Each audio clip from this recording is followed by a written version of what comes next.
सो नारद मुनि और वेद व्यास जी का बीच का जो संवाद है, उस संवाद का इस भाग में नारद मुनि जो है अपने पिछले जिंदगी का बारे में, जो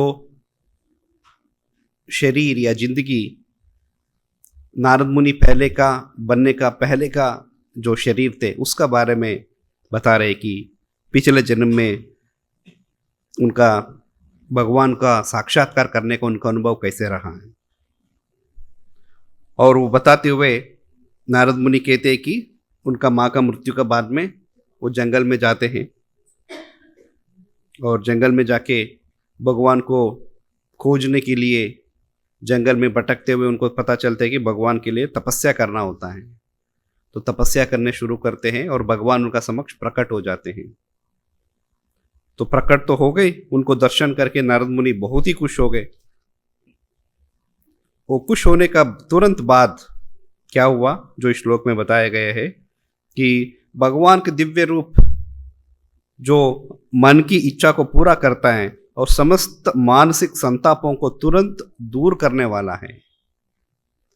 मन को शांति या हमारा इच्छा जो भी है वो सब पूरा भी हो जाते हैं। बट सिर्फ इतना ही नहीं है, जितना भी बीमारियां है, जितना भी संताप है, जितना भी दुख है, उन सभी दुखों को तुरंत मिटा देते हैं।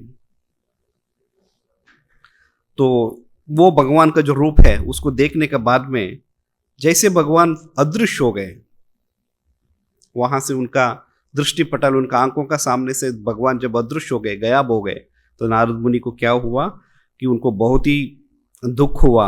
उनको इतना व्याकुल हो गया जैसे कि कोई प्रिय अपने अभिष्ट को खो जाने पर होता है। यदि कोई हमारा बहुत ही सबसे प्रिय है और बहुत ही चाहते हम, उनको खोने से हमें कितना दुख होते हैं। इस तरीके से नारद मुनि अपना जो एक्सपीरियंस है उसका बारे में इस श्लोका में बता रहे हैं। क्या भगवान को देखना बहुत मुश्किल है, कठिन है या सरल है? दोनों में से कोई एक हो सकते हैं। कठिन है या सरल है? कठिन है। बट नारद मुनि ने तो बस छोटा सा बच्चा था, उसने इतना जल्दी देख लिया। तपस्या किए थे, तो हम क्यों नहीं देख पा रहे हैं?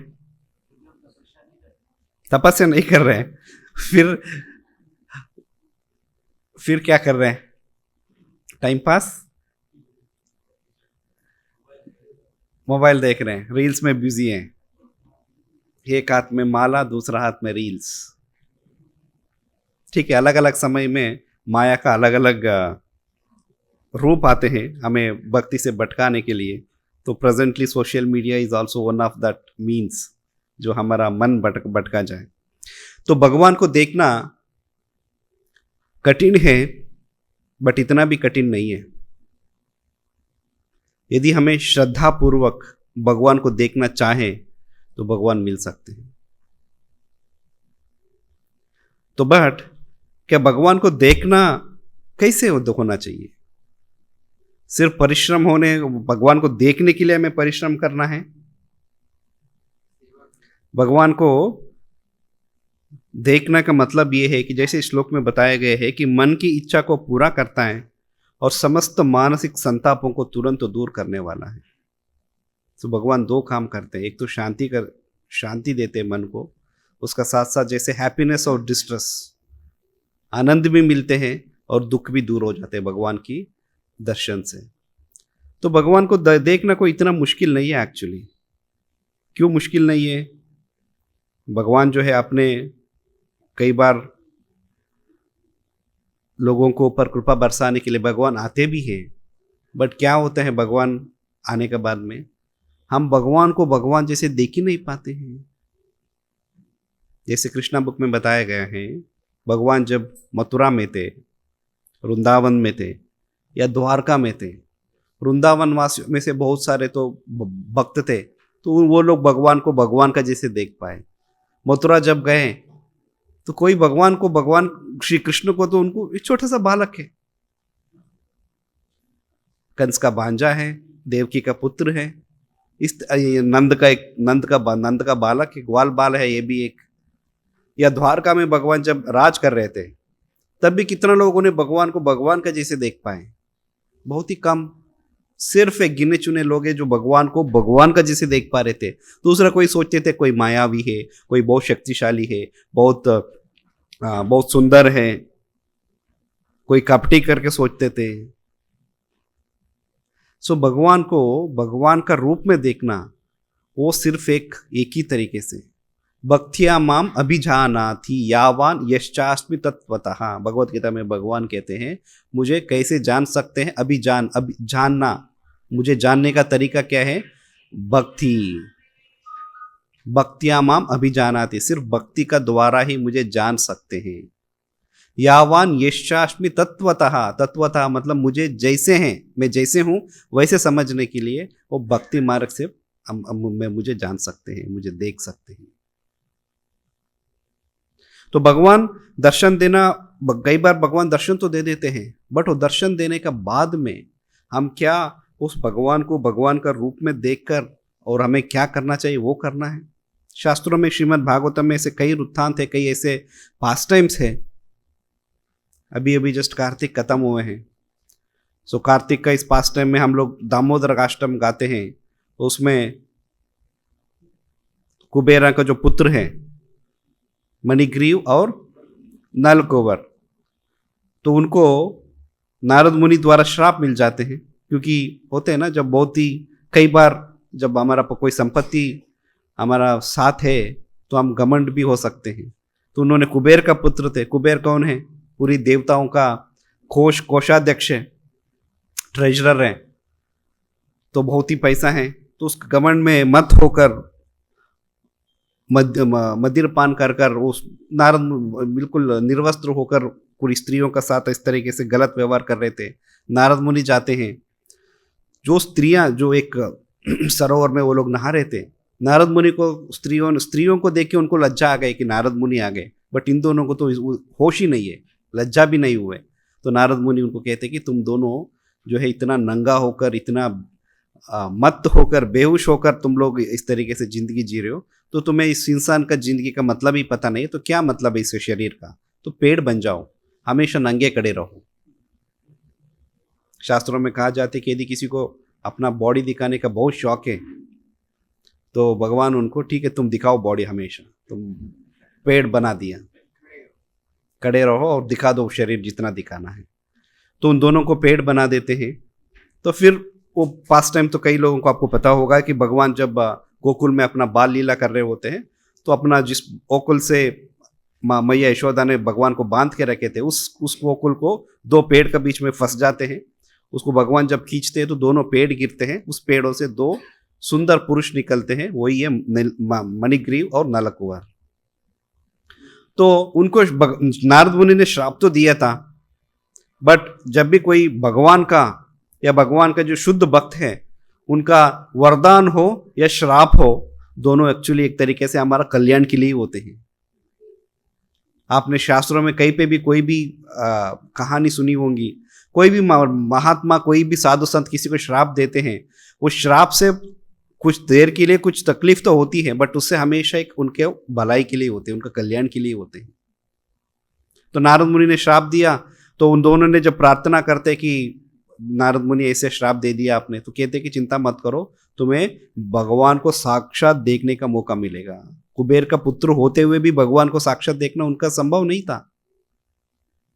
तो नारद मुनि उनको वरदान देते हैं कि तुम्हें भगवान को देखने का मौका मिलेगा। तो उनको भगवान का दर्शन हुआ, दर्शन किया। दर्शन के बाद में क्या किया उन लोगों ने? क्या किया? वापस चले गए कुबेर अपना पिताजी का घर। तो फिर उस भगवान को देखने का क्या मतलब रहा? इंद्र को भी जब गोवर्धन पूजा जो पास टाइम है, गोवर्धन पूजा समय में इंद्र को भगवान से साक्षात मिलने का मौका मिलते हैं। ऐसे कई बार इंद्र को भगवान का देखने को मौका मिलता है, भगवान का कृपा से वो भी। तो बट क्या इंद्र ने ये पूछा कि मुझे भक्ति करना है, मुझे इस भौतिक जगत से पूरा मुक्त होके मुझे आपका धाम आना है, या मुझे वापस आपको कभी ना बोलने का वरदान दीजिए? नहीं, उस टाइम पे जो भी परेशानी थे उस परेशानी को दूर करने के लिए, जैसे कोई राक्षस अटैक करते हैं तो तुरंत चले जाते ब्रह्मा जी के पास। ब्रह्मा जी अपना लेवल पे कुछ यदि सॉर्ट कर सकते, रिजॉल्व कर सकते तो करते, नहीं है तो फिर वो जाते हैं विष्णु जी का पास। वो किस पर्टिकुलर उनका टास्क क्या है उस टाइम भगवान से क्या रिक्वेस्ट करने गए हैं? सिर्फ एक राक्षस मुझे बहुत पीछे पड़ा है, अब उनसे मुझे बचा लो। तो कई बार हमारा पास अपॉर्चुनिटी होते हैं, हमारा पास मौका होते हैं, बट उस मौके को हम लोग सही रूप से उसका फायदा नहीं उठा पाते हैं। तो फिर उस तरीके से भगवान को देखने का क्या फायदा? प्रभुपाद जी एक अपना किताबों में एक छोटी सी स्टोरी लिखते हैं, जिसमें एक जंगल में एक बूढ़ी औरत जो है लकड़ी ढूंढने गई थी। तो लकड़ी सब ढूंढा, उन्होंने इकट्ठा किया, उसको बांधा। बूढ़ी औरत है तो बहुत ही मुश्किल से उसको उठा के अपना सिर पे रखी। फिर वो चल रही थी तो उसको लगा कि अभी बरसात होने वाला है, तो बहुत तेज चल रही थी ताकि अपना गांव पहुंच जाए। तो बरसात आने का पहले जब बिजली कड़की तो वो चमक गई और पूरा लकड़ी का जो बोझ था सिर के ऊपर वो पूरा गिर गया नीचे। तो फिर अब वो माताजी जो है बहुत ही व्याकुल हो गई। अब इस लकड़ी सब बिखर गई, अब इसको बांध के रख के फिर मैं भाग के गाँव जाऊं, कितना समय लगेगा। और वापस उठाने, बांधते मुश्किल से बांध भी लेती है बट उसको वापस उठाने का हिम्मत नहीं होती। तो भगवान को पुकारती है कि यदि भगवान है तो मेरा सामने आ जाए। भगवान आ भी जाते हैं और आके क्या करते हैं, वो माता जी क्या पूछती है, भगवान आ गए, ये लकड़ी उठा के मेरा ऊपर रखो। तो ये भौतिक बुद्धि है, ये हमारा इंटेलिजेंस है। अरे भगवान से क्या मांग सकते हैं? अरे भगवान आप आए हो तो मुझे मुक्ति दो, मुझे इस भौतिक जगत से परे कर दो। बट हमें उसका उतना ज्ञान ही नहीं है। अभी उस टाइम पे क्या परेशानी है, लकड़ी उठा के वापस रखो। जैसे कि अब बहुत सारा परेशानियां हैं और परेशानी नीचे गिर चुका है, भगवान से बोल रहे हैं कि वापस उस परेशानियों को मेरा सिर पे रखो। तो इस तरीके से भगवान को देखने का ये कोई विधि नहीं है। तो यहाँ पे नारद मुनि का सामने भगवान प्रकट हो गए, अपना दिव्य दर्शन दिए। उस दर्शन का अनुभूति हुई नारद मुनि को, उनको भगवान का एक्चुअली भगवान जैसे जब बात है क्या होना चाहिए सब हो गए। बस उसका तुरंत बाद भगवान गायब हो गए। आने वाले श्लोकों में इसके बारे में और डिस्क्रिप्शन आते हैं। फिर भगवान कहते हैं कि फिर नारद मुनि बहुत दुखी होते हैं, बहुत तीव्रता के साथ भगवान को दोबारा याद करने का कोशिश करते हैं, तपस्या करते हैं, भगवान को पुकारते हैं, रोते हैं, मुझे वापस दर्शन चाहिए, आपका दर्शन चाहिए। तब भगवान कहते हैं कि तुम्हें इस भक्ति का मार्ग में लेके आने के लिए मैंने सिर्फ एक झलक दिखाया, बस मेरा रूप का एक झलक दिखाया हूं, ताकि आपको पता चले कि भक्ति का अंत में क्या मिलने वाला है। अब दोबारा यदि दर्शन चाहते हो तो तुम तपस्या करो, अपने आप को पूरी तरीके से शुद्धिकरण करो, कंप्लीटली प्यूरिफाई करो अपने आप को। उसका बाद में इस शरीर जब त्याग लोगे तब मेरा धाम में आओगे और मेरा दर्शन दोबारा कर पाओगे। इस शरीर में दोबारा मेरा दर्शन नहीं कर पाओगे। तो इसी के लिए मैंने कहा कि भगवान का दर्शन करना इतना मुश्किल भी नहीं है, मुश्किल है बट फिर भी मुश्किल नहीं है।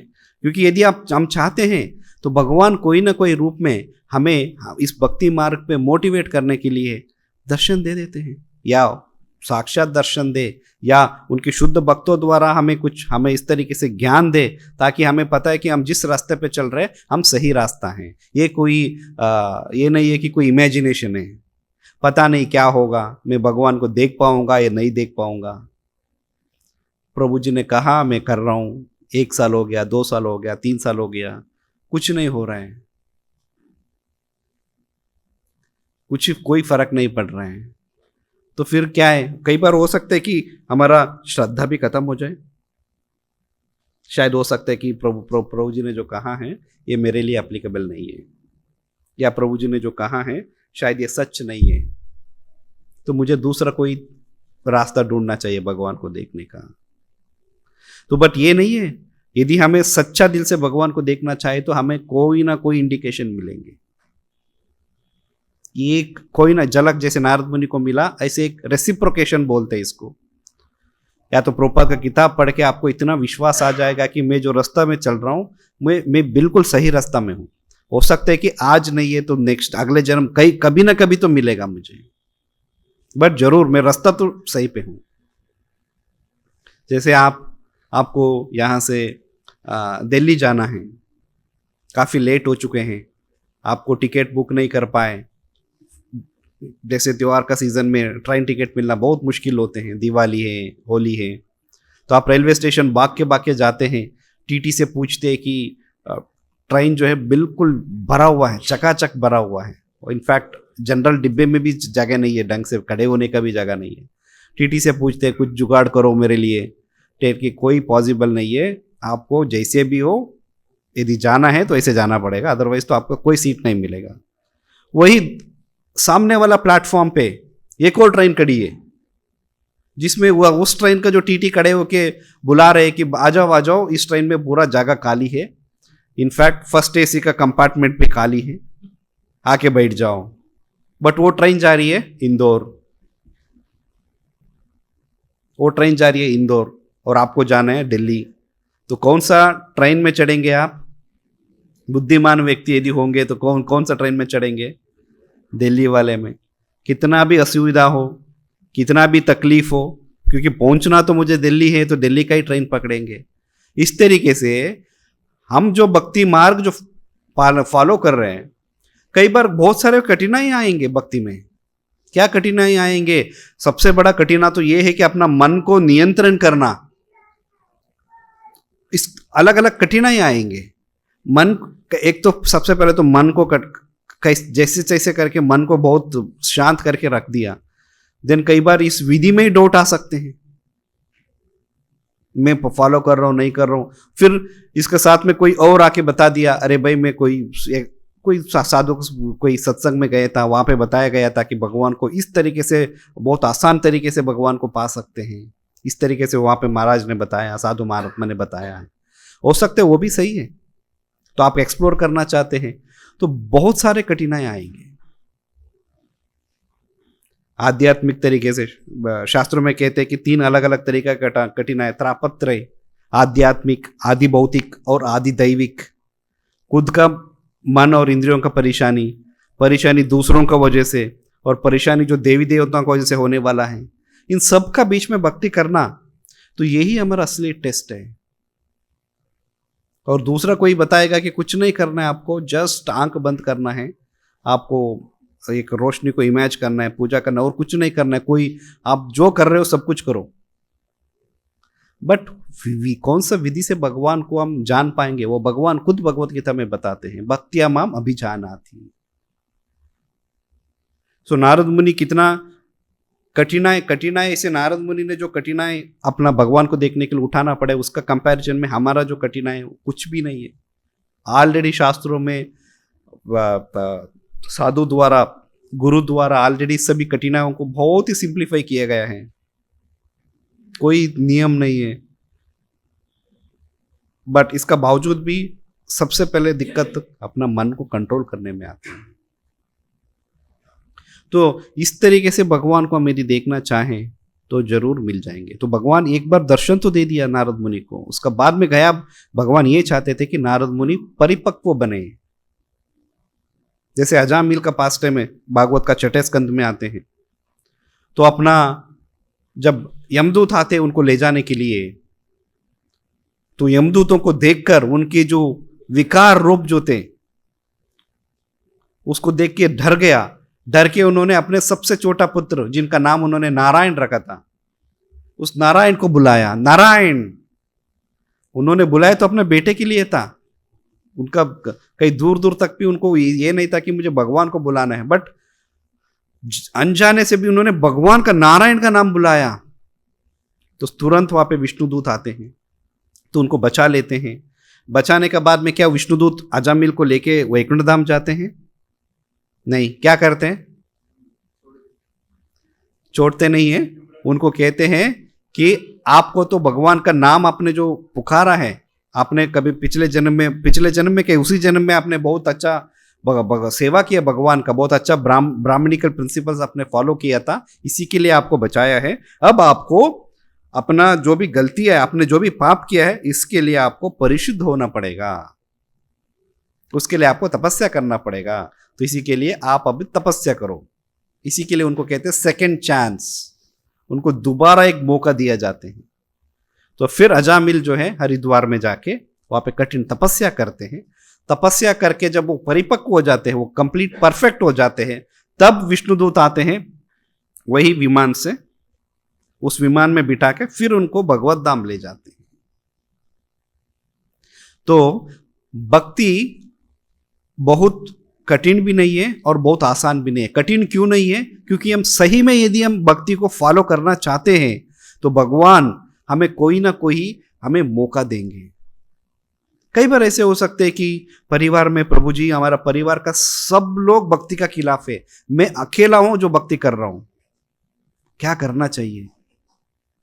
इनफैक्ट एक माता जी थी, तो वो माता जी आके शेयर कर रही है कि प्रभु जी हमारा घर पे तो नॉनवेज बनता है, मैं तो खाती नहीं हूँ, मैं 16 माला जपती हूँ और प्याज लहसुन तक भी मेरा खाने में प्याज लहसुन भी नहीं डालते हैं, बट परिवारजनों के लिए तो मुझे बनाना भी पड़ते हैं, उनको बना के सर्व करना पड़ते हैं, क्या करें, इतना मुश्किलें हैं। बट यदि हम सही में इसे इस तरीके से करना चाहें ना, तो भगवान अपने आप को हमें रास्ता दिखाएंगे। सिर्फ एक ही चीज होना चाहिए कि हमारे अंदर इतना विश्वास कि मुझे भक्ति करना है। यदि हमें फिर प्रभु जी क्या क्या तरीका है, भगवान ने कैसे मदद कर रहे हैं? इतना मुश्किलों का बीच में मुझे जप करना पड़ रहा है। आपको इतना मुश्किलों का बीच में, ऐसे व्यक्तियों का बीच में रहते हुए भी, जिसमें आपको मांसाहार पका के उनको खिलाना पड़ रहा है, उसका बीच में आपको 16 माला जप करने के लिए वो अलाउ कर रहे हैं, वही भगवान का कृपा है। वो ये भी कह सकते हैं कि कोई जप, ये कुछ नहीं करना है, मंदिर नहीं जाना है, एटलीस्ट आपको मंदिर जाने के लिए अलाउ कर रहे हैं, 16 माला जप करो और तुम्हें बिना प्याज लहसुन का खाना चाहिए, तुम खुद पका के खाओ, इतना परमिशन दिया है घर वालों ने, इतना फैसिलिटी है, तो वही भगवान की कृपा है। तो ये समझना है हमें। तो इसी के लिए यदि हम, भगवान बहुत सारे हम इस तरीके से मौका देते हैं, और इतना भी फ्री, ये नहीं है कि कोई परेशानी नहीं आएगा, सब कुछ तुम्हें फ्री में मिलेगा, वो नहीं हो सकते। क्यों नहीं हो सकते हैं? क्योंकि हम जो हैं, ये जो जीव है ना इस भौतिक जगत में, जो भी चीज बहुत फ्री में मिलते हैं उसका कदर नहीं करते हैं, उसका वैल्यू नहीं करते हैं। जिसके लिए हम बहुत ही परिश्रम से, बहुत मेहनत से हम लेके आते हैं, उसके लिए वैल्यू होते हैं। किसी ने, आप अभी सर्दी शुरू होने वाला है, आप SMS हॉस्पिटल के आसपास, रामनिवास बाग के आसपास जब जाएंगे, स्पेशली रात को 10:30-11 बजे आसपास आप जाइएगा, बहुत सारे लोग होते हैं ऐसे जो अपने गाड़ी का पीछे डिक्की में पूरा कंबल भर के और चाय में पूरा गरम गरम चाय और पकौड़ी या पूड़ी सब्जी इस तरीके से बना के वहाँ पे जो भी निराश्रित लोग हैं उनके लिए खाना देते हैं। जो ऐसे सो रहे, जिनके ऊपर कोई बेडशीट नहीं है, उनको ऊपर बेडशीट बिछा देते हैं। उनका मन से तो बहुत अच्छा काम करते हैं, बट कई बार केसेस में क्या होते पता है, वहाँ पे वो एक वहाँ का जो इंचार्ज है, कोई व्यक्ति है, वो बता रहे थे एक बार, वो पे क्या होते हैं, अगले दिन वो लोग उसको सेकेंड हैंड में बेच के एक बॉटल खरीद लेते हैं। किसी व्यक्ति ने तो अपना अच्छे इंटेंशन के साथ किया है, क्योंकि उनको पता है अगले दिन कोई ना कोई आके दूसरा देगा। यदि सही में उनको स्टंट से बचना है, सही में उनको अपना खाने पीने से, परेशानी से दूर होना है, तो उनको 1000 तरीका है। सरकार ने इतना रैन बसेरा बना हुआ है, इतना लोग जगह में खाना बढ़ते हैं, तो भूखा रहने का कोई कारण नहीं एटलीस्ट इस दुनिया में। बट यदि हम नहीं चाहते कि मैं इस परेशानी से बाहर आऊं, फिर तो कोई नहीं आपको बाहर लेके नहीं आ सकते। एक इंग्लिश में कहावत है, where there is a will there is a way. जहां मन है वहां पे मार्ग अपने आप खुल जाते हैं। तो इसी के लिए भक्ति सरल है, उसका बाद में अपने आप को प्यूरिफाई करना है, वो डिटर्मिनेशन बनाए रखना है। जैसे ट्रेन का एग्जाम्पल मैंने बताया, अंदर जाएंगे, इतना धक्का मुक्की, खड़े होने का जगह नहीं, कई बार टॉयलेट के पास खड़े, बहुत सारे लोग त्योहार का सीजन में टॉयलेट की दरवाजा पे खड़े रहते हैं, टॉयलेट का अंदर जाना मुश्किल होते हैं। तो इतना कठिनाई, इतना जो असुविधा का बीच में भी उनको जाना पड़ते हैं। यदि हमें अपने लक्ष्य के ऊपर हम बहुत सीरियस है डेस्टिनेशन पे हम सीरियस है, तो फिर तो इन सबको हमें मैनेज करना होता है। तो यदि हम मैनेज करेंगे ना, फिर तो भक्ति बहुत आसान है। यदि हम इन चीजों से परेशान होते हैं तो भक्ति मुश्किल हो जाएंगे, भगवान को देखना मुश्किल हो जाएंगे। तो हमें इन परिस्थितियों को मैनेज करना सीखना है। इनर इंजीनियरिंग एक कोर्स बहुत फेमस है, ऑनलाइन आप इनर इंजीनियरिंग डालेंगे तो बहुत सारे आपके पास आप ये आएंगे कि इस व्यक्ति ने ये कोर्स करा रहा है इनर इंजीनियरिंग। इनर इंजीनियरिंग का मतलब क्या है? इंटरनल इंजीनियरिंग और आंतरिक इंजीनियरिंग यही है कि जैसे अब बाहर थोड़ा ठंड है या गर्मी है, तो गर्मी होगा तो हम एसी चालू करते हैं, पंखा चालू करते हैं। ठंड है तो हम सब बंद किया हुआ है, हीटर चालू करके घर का अंदर बैठते हैं। तो बाहर बहुत ही विपरीत एक वातावरण है, बट हमने उसका अंदर क्या किया है, एक अनुकूल वातावरण, एक फेवरेबल एटमॉस्फेयर हमने क्रिएट करके रखा है, ताकि हम यहाँ पे आराम से बैठ के जप कर सकते हैं या भागवत सुन सकते हैं। वैसे ही अपना बाहर जो है बहुत कुछ डिस्टरबेंस हो सकते हैं। घर पे ये परेशानी है, नौकरी में ये परेशानी है, भक्ति नहीं कर पा रहा हूं मैं, कर्जा लिया हुआ था उसका ईएमआई नहीं भरा, इतना सारा डिस्टरबेंस हो सकते हैं। उसका बावजूद भी आपको एक अंदर इस तरीके से अनुकूल वातावरण, प्रतिकूल वातावरण का विरुद्ध जाके अनुकूल वातावरण क्रिएट करना, that is called as inner engineering. तो बाहर कितना भी परेशानी है, कितना भी है, उसको दूर रखे तो परेशानी होंगे। परेशानी ऐसे, भौतिक जगत का नाम ही परेशानी है। दुखालयम और अशाश्वतम, इस दो भौतिक जगत का डेफिनेशन है ये। तो फिर यहां पे आके हम यदि सोचेंगे कि दुख ना, जिस दिन मेरा सब दुख खत्म हो जाए, सब परेशानी खत्म हो जाए, प्रभु जी उस दिन से देख लो आप, मैं आपका साथ आके बैठ जाऊंगा, झोला लेके, सिर मुंडवा के, भगवा पहन के मैं भी आ जाऊंगा आपका साथ। तो ओ भाई, ऐसे नहीं होते हैं। आपको कोशिश करना पड़ेगा, तब एक दिन ऐसे आएगा जिस दिन आप भी भगवा पहन के बैठ सकते हैं। भगवा पहनने का भी जरूरत नहीं, भगवा ना पहन के भी हम उस भगवान को साक्षात्कार जरूर कर सकते हैं। तो ये बहाना है, सब मेरा परेशानियां है, मेरा जो इतना सारा अभी मुश्किलें हैं, मेरा कमिटमेंट्स है, वो सब खत्म हो जाए, उसका बाद में मैं आ जाऊंगा प्रभु जी भक्ति करने के लिए। ये नहीं है। भक्ति भक्ति करना शुरू करो, फिर अपने आप देखोगे कि सब परेशानियां कैसे दूर हो रहे हैं, सब मुश्किलें कैसे रास्ते से अपने आप जा रहे हैं। उल्टा नहीं है, इस वाइस वर्सा नहीं है, पहले ये करो फिर वो मिलेगा, दोनों साथ साथ ही चलेगा। और जब तक ये शरीर है तब तक कोई ना कोई परेशानी रहेंगे। अपना इंद्रियों का जो परेशानियां हैं, तो क्या बुढ़ापा होते ही फिर हम सब परेशानी से दूर हो जाएंगे? नहीं, बढ़ेंगी। जैसे एक बार अकबर और बीरबल का बीच में ऐसे प्रश्नोत्तरी हो रहे होते हैं, तब वो कहते हैं कि किसी व्यक्ति को ये जो भोग का जो इच्छा है, एंजॉयमेंट टेंडेंसी है, कब जाते हैं? तो बीरबल कहते हैं कि वो तो जब तक शरीर है तब तक नहीं जाएगा। तो बादशाह कहते हैं कि अरे ऐसे कैसे कह सकते हो, आदमी जब जवान है तब तो भोग का इच्छा जो है, लालसा जो है बहुत ज्यादा होते हैं, जैसे जैसे बुढ़ापा आएगा ना, तो फिर वो मतलब उनका अंदर शरीर में ताकत ही नहीं है, कहां से भोग कर पाएगा? वो शरीर में ताकत नहीं है। वो कहते हैं कि शायद शरीर में ताकत नहीं हो सकते, बट मन में ताकत तो हमेशा रहते हैं। आदमी उठ के जाके वो कुछ चीजें खाने के लिए उठ के तो नहीं जा सकते, बट मन में इच्छा तो हो रहे, मुझे भी समोसा खाना है। तो फिर अकबर जो है उसको विश्वास नहीं करते हैं। तो बीरबल कहते हैं कि ठीक है महाराज, हर चीज के लिए मैं आपको एक एग्जाम्पल, आपको डेमो दिखाना पड़ता है, तो मैं डेमो दिखाऊंगा। तो एक दिन उन्होंने किसी का थ्रू संदेश भेजा है कि आप, एक व्यक्ति जो है, इस शहर का जो बुजुर्ग व्यक्ति है, अपना शरीर ऑलमोस्ट डेथ पेट पे है, शरीर त्यागने वाला है, आप आइए और आपका साथ अपने जो सबसे छोटी बेटी है, सुंदर बेटी है, उनको साथ में लेके आइएगा। और जब आएंगे, उनका कमरे जब आप प्रवेश करेंगे, उनको चेहरे पे आप नजर रखिएगा। तो बादशाह आते हैं, तो अकबर बादशाह खुद आ रहे किसी व्यक्ति को, जो मरने वाले व्यक्ति उनको देखने के लिए। तो सब लोग खड़े हो गए अकबर बादशाह को वेलकम करने के लिए। भगवान को देखना सिर्फ आंखों से नहीं, दूसरा इंद्रिय से भी भगवान को देख सकते। कैसे? ब्रह्मा जी का जन्म होते हैं, गर्भोदकशाही विष्णु का, भगवान विष्णु का नाभि से कमल पुष्प है, कमल पुष्प का ऊपर भगवान ब्रह्मा जी का जन्म होते हैं, इसके लिए ब्रह्मा जी को कहते हैं स्वयंभू। स्वयंभू मतलब स्वयं जन्म लिए हुए, मतलब कोई उनको माता पिता नहीं है। हम सभी जीव जो है इस भौतिक जगत में कैसे बाहर आते हैं? माता का गर्भ से बाहर आते हैं। इवन पक्षी भी होगा तो वो उसका जो माता है, उसका जो मदर है, उसका अंडे से बाहर आते हैं। तो नारद मुनि को कोई माता नहीं है, इसके लिए उनको स्वयंभू कहा जाते हैं। तो वो जन्म होने के बाद में उनको क्या करना पता नहीं, तो तब उनको दो शब्द सुनाए देते, ता पा, तपस्या करो। तो तपस्या करने के बाद में भगवान जो है स्वयंभू गर्भोदकशाही विष्णु साक्षात उनको दर्शन देते हैं।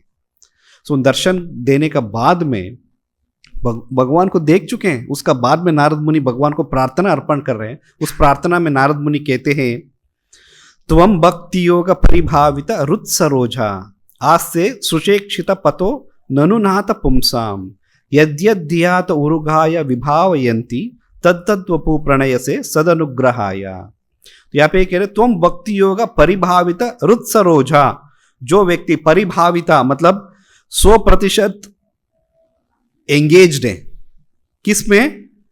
त्वं भक्ति योगा किसका? त्वं मीन्स आपकी भक्ति योग में जो व्यक्ति 100% अपने आप को एंगेज किया हुआ है, उनको क्या होते?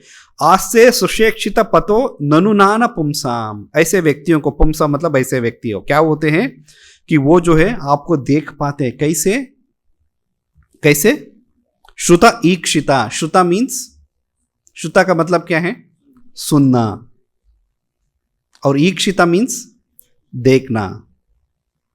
तो कैसे देख पाते हैं? जो 100% भगवान का प्रति समर्पण हो चुके हैं। किसका द्वारा? भक्ति योग द्वारा। वो जो है अपना कान द्वारा आपको देख सकते हैं, थ्रू द ईयर्स।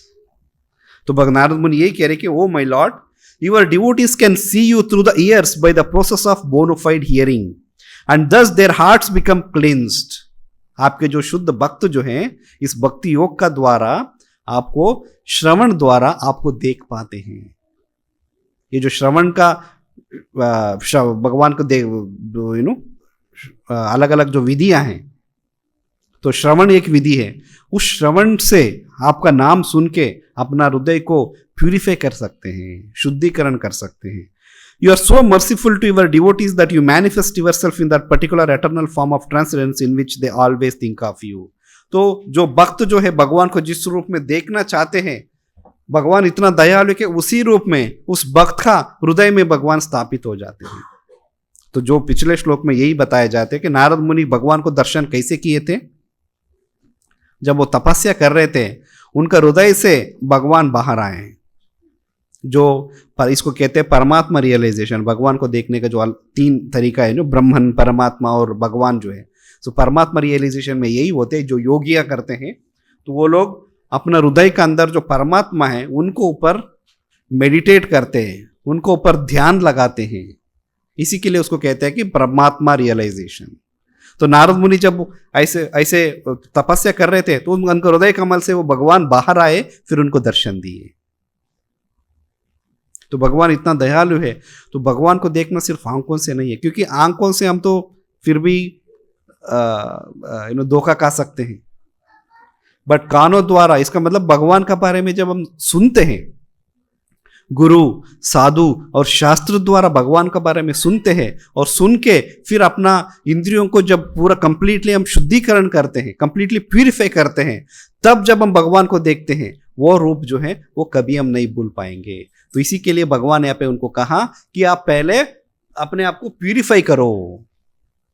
किस द्वारा? श्रवणम, कीर्तनम, स्मरणम, पाद सेवनम, अर्चनम, वंदनम, दास्यम, कोई भी एक विधि ले लीजिए, उसमें से सबसे पावरफुल तरीका ये है श्रवणम, सुनना। तो हरे कृष्ण मंत्र को जप करते हैं, तो हरे कृष्ण मंत्र जब हम जप करते हैं ना, कोई नियम नहीं है।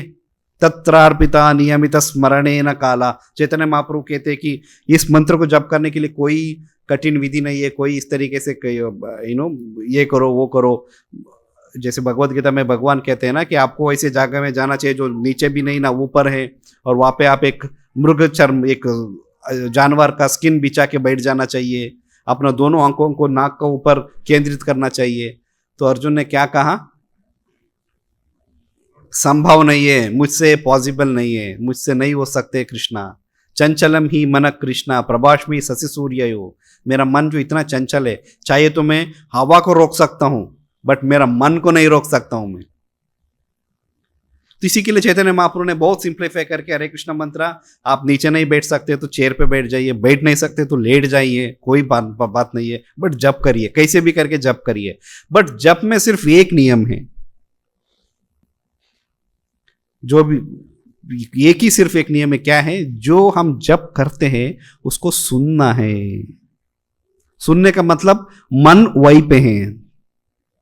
नहीं, ये तो हम जप कर रहे होते, जनरली जप करते हो क्या होते हैं, हमारे जो भी काम जो है ना बहुत दिन से पेंडिंग है वो सब याद आने लगते हैं। क्यों याद आने लगते हैं? क्यों याद आते हैं? क्योंकि मन शांत है उस समय। दूसरा समय में या तो मोबाइल है, कोई दूसरा काम है, तो यदि आपको पुराने कामों को याद करना है तो एक पेन पेपर लेके शांति से बैठ जाने, सभी से दूर होकर, तब याद आएगा। तो जब करने लगते हैं तो थोड़ा ऑटोमेटिकली मन एक प्रशांत है, सत्व गुण में है, तो इसी के लिए पुराना चीजें याद आते हैं। कई बार इतना होते कि जप माला छोड़ के भाग जाते उस काम करने के लिए, क्योंकि इतना इंपॉर्टेंट काम है, याद ही नहीं था। जैसे इंश्योरेंस है, गाड़ी का इंश्योरेंस है, कल खत्म हो रहा है, तो फिर क्या करेंगे? छोड़ के भागना पड़ता है। पहले इंश्योरेंस खत्म करो फिर जब कर लेंगे। तो बट क्या करना चाहिए हमें कि नेचुरल है, इनिशियल लेवल पे, जब इनिशियल स्टेजेस पे जब हम जब शुरू करते थे ये सब होना संभव, स्वाभाविक है, नेचुरल है। बट हम एक कोई पेन पेपर लेके रख दे, उसको नोट करे, साइड में रख दिया, ताकि जब को छोड़ने का मोहब्बत ना आना पड़े।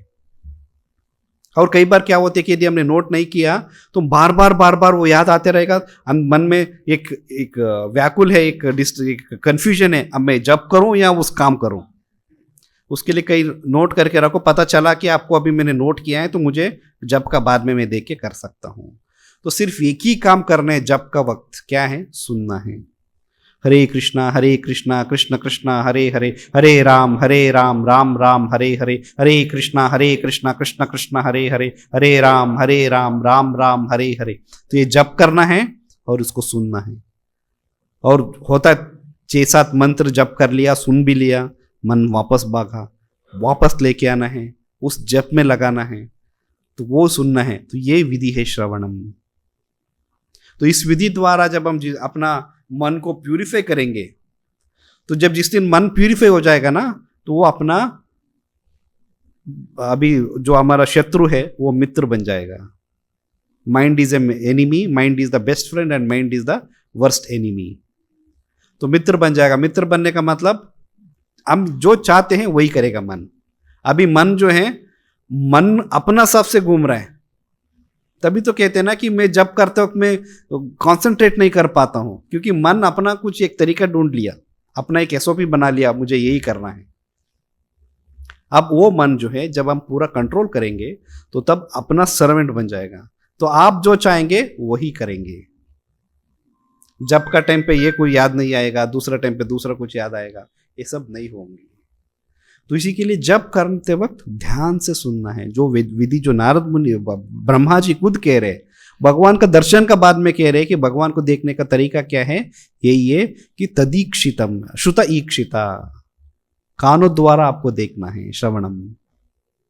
क्योंकि आंखों द्वारा, जैसे मैंने कहा कि द्वारका में भगवान जब खुद भगवान थे, तो कितना लोग भगवान को भगवान का चीज समझ पाए, भगवान को देख रहे, भगवान का लीलाओं में वो भाग ले रहे, फिर भी वो मानने के लिए तैयार नहीं कि भगवान है, क्योंकि उनको भगवान कौन होते हैं उसका बारे में कोई ज्ञान ही नहीं है, भगवान का बारे में ज्यादा सुने नहीं है, अपना इंद्रियों को वो शुद्धिकरण नहीं किया है। तो पहले इंद्रियों को शुद्धिकरण करो, तब भगवान का बारे में, भगवान को देखोगे तो हाँ साक्षात भगवान है, सच्चिदानंद विग्रह है, पूर्णोत्तम परम पुरुष भगवान को मैं देखा। नहीं है तो हाँ मैंने एक व्यक्ति को देखा, किसी व्यक्ति को मैंने देखा। तो भगवान यही चाहते हैं जैसे इवन भगवान या भगवान का भक्त हो, यही चाहते हैं कि पहले अपने इंद्रियों को अच्छे से संयम करो, उसको कंट्रोल में लेके आओ। उस कंट्रोल करने का विधि को कहते हैं ये शुद्धिकरण, प्यूरिफिकेटरी प्रोसेस।